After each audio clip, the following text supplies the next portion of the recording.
Merci. Je vois qu'il y a beaucoup d'intérêt dans le débat. Je remercie encore le doyen Arouna Gueye d'avoir être revenu sur cet aspect-là. Moi, je considère que c'est très très important. Il faudrait que ku nekk muy xool lan mooy cëram ci biir affaire bi. Que ñu bañ rek di ko jox ni bon police moo def lii wala média bi moo def lii. Il faudrait que ñu xool ko en toute responsabilité, que l'on puisse dire ah man kat affaire bi lii moo ci suma cër. Donc il faudrait ma def en fait effort bi pour mën a surmonter obstacle. C'est très très important. Il m'est arrivé un jour, j'ai fait une émission ci benn télé benn site reprendre ko benn site def ci un article beneen site di ko reprendre. C'était un débat contradictoire avec un activiste qui est dans le domaine comment ça s'appelle, la protection des droits humains. Mais il a confondu complètement les propos. Il m'a attribué les propos de l'un, il a fait complètement. Et quand je l'ai interpellé, il m'a juste dit non, commissaire, moi je n'ai fait que reprendre l'article. Je lui ai dit, allez-y revoir l'article que vous dites reprendre, avoir repris. Mais après, il m'est revenu pour me dire non, commissaire, maa ngi jégalu. Finalement, il a été obligé de refaire un autre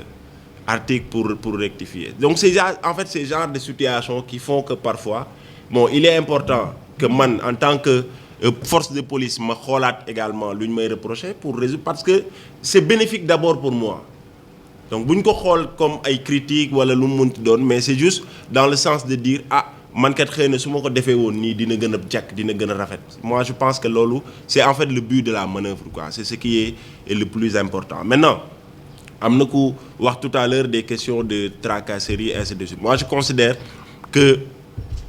comme li ñuy wax tout à l'heure qui concerne aujourd'hui les journalistes, foo munti dem dans n'importe quel corps, dans n'importe quelle administration, il y a des actes isolés. Des actes isolés qui ne peuvent en aucun cas être cautionnés. Ça c'est très clair. D'ailleurs xam nañ ni en réalité loolu mënul ñàkk, de sorte que dans notre statut, il y a des sanctions qui sont prévues en cas d'écart de comportement. Quand un policier faute, il est lourdement sanctionné. C'est parce qu'en réalité, les sanctions disciplinaires ne sont pas très souvent portées à la connaissance du grand public. Mais à longueur de journée, des fonctionnaires de police qui sont incriminés pour ces faits font l'objet de sanctions. Mais le problème qui se pose, c'est que pour un acte isolé, moi, je ne peux pas me permettre de faire le jugement, le procès de toute une institution. Aujourd'hui, des journalistes ont fait des choses pas du tout orthodoxes, mais ça ne me donne pas le droit de juger la corporation, qui est composée de femmes et d'hommes valeureux, qui respectent jusqu'à présent les fondamentaux de leur métier. Donc moi, je considère que loolu mu am mu bañ a am mënul nekk lu police di cautionner. La police a toujours été au devant pour la sanction de ces actes, de ces écarts de comportement. Et loolu également ni mu amee si ñun ni ñu amee intérêt à assainir notre métier, c'est de la même manière aujourd'hui que le journaliste la corporation a intérêt à assainir son milieu. Quelqu'un l'a dit tout à l'heure. Si on laisse les portes comme ça, les fenêtres, tout le monde entre comme ils veulent, quand ils veulent, fondamentalement ça pose un réel problème. Et c'est ce qui aujourd'hui moo nekk tous ces reproches là qu'on est en train de faire par rapport à notre métier ou au métier du journalisme. Mais moi je voudrais vous rassurer pour que vous puissiez savoir que la police sanctionne ces faits-là. Il y a même des personnes qui ont été sorties des rangs parce qu'ils ont commis des actes qui ne sont pas du tout orthodoxes. Ça c'est très clair. L'autorité ne badine pas avec ça. Parce qu'on sent que si on laisse comme ça, finalement, ça va déteindre sur l'image de la police. Donc finalement, c'est une panoplie de sanctions qui est prévue par notre statut et qui est mis en œuvre dans le sens de faire respecter l'ordre ou également les règles qui nous régissent. Pour venir à la question de Daouda Mine, je pense que c'est ça. Bon, c'est normal aujourd'hui, c'est vrai que ce dispositif-là qui existe des caméras de surveillance a un intérêt particulier aujourd'hui dans la gestion de la sécurité. Nous sommes dans un contexte particulier. C'est un contexte où on parle de terrorisme. C'est un contexte où la délinquance urbaine peut prendre une proportion assez inquiétante. Ce qui fait que des moyens parfois sophistiqués, l'utilisation des technologies de l'information, de la communication, peut aider les forces de sécurité véritablement à mieux accomplir leur mission. Maintenant, l'utilisation des données à caractère personnel est régie par une loi. Et nous avons la loi sur la protection des données à caractère personnel. Ce qui pose d'ailleurs un réel problème aujourd'hui. Parce que la plupart des gens qui sont souvent dans la communication digitale ne se préoccupent pas du tout de cette protection-là. Et la loi existe. Aujourd'hui, vous allez partout dans des établissements, les gens installent des caméras de surveillance sans même l'autorisation de la CDP, sans respecter les conditions. Vous voyez quelqu'un au niveau de la voie publique, vous vous permettez de prendre votre téléphone, vous le filmez, vous postez également pour dire que les gens parfois ne respectent pas les dispositions qui existent. Et pourtant, une loi existe dans ce sens-là. Donc la police ne peut en aucun cas méconnaître la loi sur la protection des données à caractère personnel, même si on a un dispositif aujourd'hui qui nous aide dans le sens de mieux gérer la sécurité urbaine. Voilà, qui est le dispositif véritablement des caméras de surveillance. Voilà. Pour ñëw rek ci solo ndaje bi d'abord balaa may ñëw ci question yi dama bëgg ñu xam ni ñun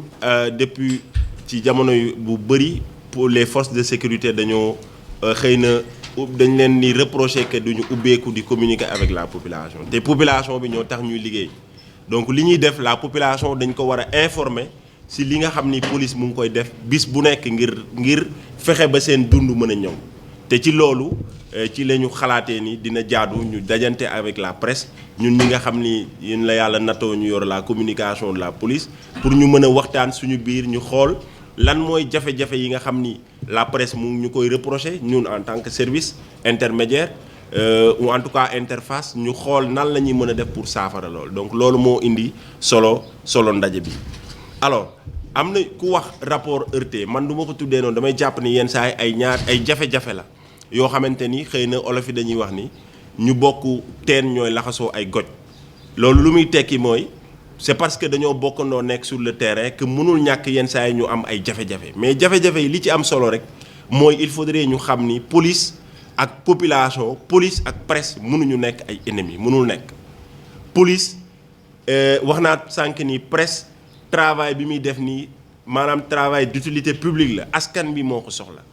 mën nañ ko méngale ak liggéey bi nga xam ni moom la police di def donc mënuñu nekk en aucun cas nekk ay ennemis léegi nag li am solo mooy ñu xool nan la ñuy def ba ñuy permettre la presse bu ñëwee ci théâtre d'opération par exemple mu ñëw ci manifestation dina mën di def liggéeyam comme ni mu waree te loolu wax naa sànq ni responsabilité yi ku ci nekk war nga ci xool lan moo ci sa responsabilité police amul intérêt pour di ki fekk ay journalistes yu def seen liggéey mu leen di charger loolu police amul intérêt boobu mais dama jàpp ni aussi ki nga xam ni dafa ñëw ci terrain bi moom ñëwul pour manifester dafa ñëw pour liggéey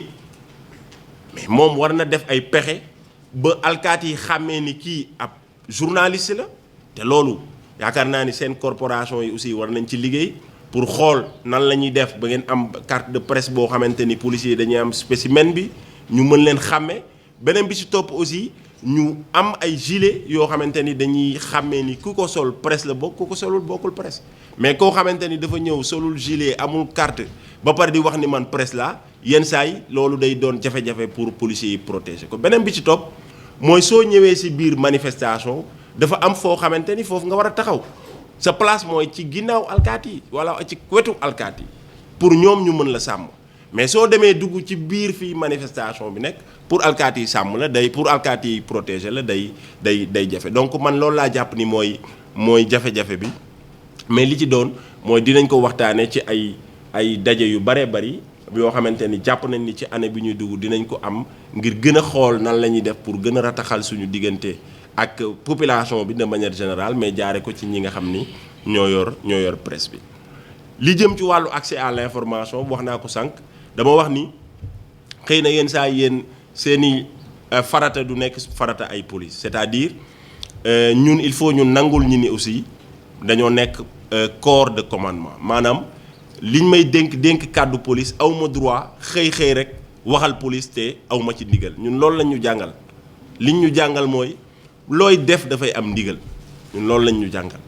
donc loolu yenn saa yi nag day jouer ci procédure bi mën nga ma soxla pour ma intervenir wala mën nga ma soxla pour def benn reportage mais il faut forcément ñu jaar par autorisation ki nga xam ni mooy suñu kilifa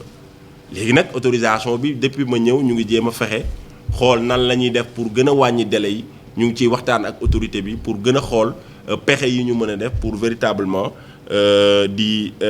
yombal mbir yi ci accès information parce que police également dafa am intérêt ci communiquer ak population bi donc yéen ñi nga xam ni yéen ñu koy yombal su ngeen dikkee vers ñun aussi li ñu war mooy ñu ubbeeku vers yéen xool nan la ñuy def pour jox leen li nga xam ni war ngeen ko mun a am ngeen mun ko jox la population. Les rencontres périodiques je l'ai dit wax naa ni ci année bi ñuy dugg fas yéene nañ di ko gën di def am na ku rappelé tout à l'heure wax ni police doon na organiser les mercredis de la police ñu ngi ciy waxtaan di xool nan lañ mun def pour delloo si loolu même bu fekkee weer bu nekk ñu daje benn yoon dina nekkaat occasion comme ni ñu waxee tout à l'heure wax ni communiqué yi ñuy def bu ngeen sañoon dañ koy def maintenant ay point de presse du nekk communiqué pour permettre leen ngeen mën di jot information bi loolu aussi dégg nañ ko dinañ ko jottali ki nga xam ni mooy suñu kilifa ñu waxtaane ko mu xool lépp li nga xam ni mën nañ ko def pour gën leen jàppandal seen liggéey ngir également permettre police mu gën a mën a communiquer bu soobee yàlla dinañ ko def. alors am na ku wax sànq laaj lan la police di reprocher la presse wax naa ni fondamentalement bariwul parce que presse bu professionnel la ñu am ci lu ëpp ci ñu ko composé mais damay jàpp rek ni yenn saa yi am na ku ko waxoon sànq suscité na fi débat mooy règle yi gën a basique rek buñ ko respecté rek jafe-jafe du am maanaam bu ma xamee ni am naa information bi dañ ma wax ni ma su ma ko amee naa ko recouper bu fekkoon sax man woo naa ki nga xam ne war naa ko recouper ma woo ko jotuma ko wala ma woo ko mu bañ ma jox information boobaa su ma bindee su dikkaatee ni ma lu tax nga bind ma ne man woo naa la mais jotuma la wala woo naa la mais bëgguloo réagir mais au moins ñu def l'effort bi nga xam ni suñu règle éthique ak déontologie moo ñu ko sant ñu respecté ko bu bëgg ëllëgee kenn du ñu mën a jàmm kenn du ñu wax lan moo tax nga bind nangam yow bi ngay bind respecté nga yoon li la yoon wax yépp nga jaar nga fa ba bind moo ko bu ko defee jafe-jafe pour mu am ci du jafe.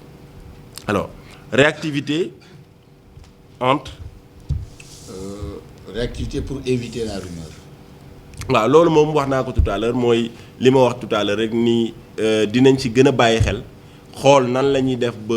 bëgg-bëgg yi ngeen di am ngir mën a couvrir yenn activité police bëgg-bëgg yi ngeen am ngir mën di def jot yenn autorité police yi pour def ay interview dinañ ci gën a waxtaan ak autorité bi dettali ko seen ay doléance bu ko defee ñu xool nan lañ mën a def ba permettre leen ngeen def seen liggéey ci informer population bi mais informer leen ci information bu juste et vrai parce que kenn wax na ko tout à l'heure information boo xam ne dafa laal sécurité dañu war a ko véhiculer avec beaucoup de responsabilité parce que ki koy joxe am na ko wax tout à l'heure boo ko joxee ki ko liir yóbbaale ko xëy na buñ dikkaatee di ko démentir moom du fekke loolu donc le mal est déjà fait donc ki nga xam ni moo koy joxe na xoolaat taxawaayam xam ni moom aussi citoyen la mais du citoyen bu simple parce que citoyen la boo xamante ni ñu bari dañ koy xaar di ko déglu daf leen di orienter ci moom la ñuy conscientiser woo donc moom it war na conscient ci loolu noonu ba nga xam ni lépp lu muy def dina xam ni moom kat li muy def teg na ko ci règle yi nga xam ni moom moo tënk métier ba bu ëllëgee jafe-jafe du ci bari voilà en tout cas c'est ces mots là. waaw caméra de surveillance yi li ma wax sànq dama ni les caméras de surveillance autorités yi dañ ko xalaat parce que jàpp nañ ni dafay ñëw ngir dooleel liggéeyu force de défense et de sécurité tey ni ngeen gisee seen liggéey wàllu communication nga xam ni digital daf ci am solo kenn mënatu ko ci génne la communication digitale léegi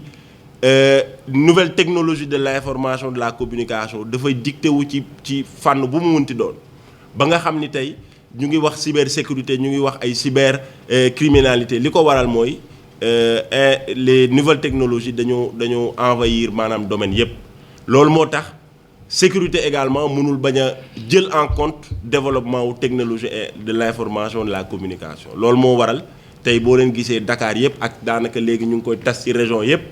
dañuy am ay caméras de surveillance yoo xamante ni daf ñuy jàppale ci liggéey bi nga xam ni dañ koy liggéey ngir gën a bàyyi xel ñi nga xam ni ñoom bu guddi jotee nit ñi tëdd ñoom dañuy xëy di wër di def way ñaawteef. maintenant li nga xam ni laaj na ko ci nan lañ koy exploiter ak lu ci aju damay wax ni police mënul bañ a respecter li nga xam ni yoon moo ko tëral. Sénégal dafa am lu ñuy wax la loi portant protection des données à caractère personnel moom moo encadré nan la ñuy collecter ay données nan lañ koy diffuser nan lañ koy lan mooy nekk seen finalité maanaam seen fin loolu lépp loi bi daf ko tënk donc loolu police dafa am obligation ki respecter ko te police ci loolu la nekk. li ma ciy rappeler rek mooy ñu bari ci ñi nga xam ne ñoo nekk ci communication digitale du ñu bari lu ñuy bàyyi xel loi boobu dañuy bàyyi di dugal ay photo jàmbur wala ay vidéo jàmbur te du ñu bàyyi xel ci loi yooyu alors que Sénégal am na dispositif boo xam permettre na nit ki ci protection des données à caractère personnel ñu protéger li nga xam ni ay données am la su fekkee ni moom amuñu consentement pour soit ñu collecter ko wala ñu diffuser ko wala ñu def ci lenn lu mu munti doon.